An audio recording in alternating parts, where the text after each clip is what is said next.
has been amazing. It has been scintillating and sensational at this edition of Gitex Summit Nigeria. And believe me, it has been really, really interesting. We are with someone special from the communication board sector. Please, we're glad to have you, sir. Can you tell us on them briefly and how is the summit going so far, sir? My name is Femi Banigbe. I'm the CEO of T2 Mobile, formerly Nine Mobile. Wow. Thank you very much, sir. We're glad to have you. And how do you see the summit so far, sir? I think the summit has been quite interesting. It's the first time Gitex is coming to Nigeria, and we think that this, for the first time showing, it's a very, very great event, and we are a partner to Gitex this year, and of course we intend to continue to partner with Gitex. Wow. Thank you very much. So there's a lot of buzzword going around, which is this emerging technologies. What's your take about artificial intelligence? Do you think this will really help technologies, and are Nigeria ready to embrace these techs? Well, I mean, there's a lot of buzz around AI, just like you say. AI is its word itself, is artificial intelligence. AI is not going to replace humans.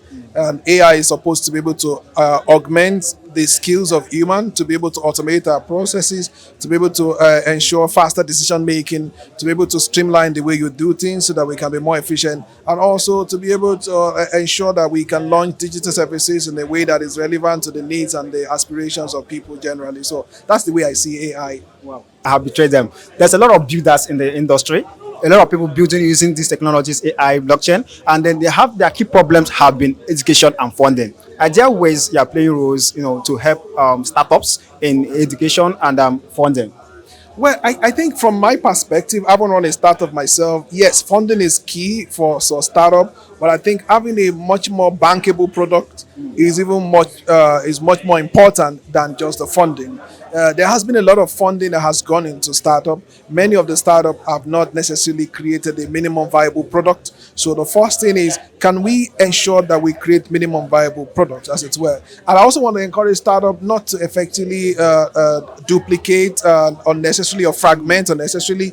You may want to go into partnership with other startups that are actually trying to do the same thing you're doing, so that you can reduce your costs, you can reduce your burn rate, because one of the biggest headache for most startups is the fact that your burn rate, what you spend money on a monthly basis, is not necessarily directly linked to your actual product. It's linked to the cost of running, the cost of internet, the cost of offices, the cost of marketing. Now, a lot of those costs can be shared if you consolidate that with other startups, so that you do not duplicate infrastructure. I see a lot of co-working space coming up now that is basically reducing that cost for a lot of startups, but I still think that most of the ideas needs to have minimum viable product, and then you can then start to think around how do you take that product to market. You must think about partnership, you must think about collaboration, and that way it makes your life much easier to be able to get access to the market. Wow, thank you very much. This is a masterclass. This is priceless, and we heard it from the GOAT of entrepreneur. So it's like when Cristiano Ronaldo telling you how to trap a football, you know that that's the peak. Thank you very much, sir, for this insight and for what you do. I really appreciate your time. And I see you in light from Coin News, your number one blockchain AI TV platform in Africa. Bye for now.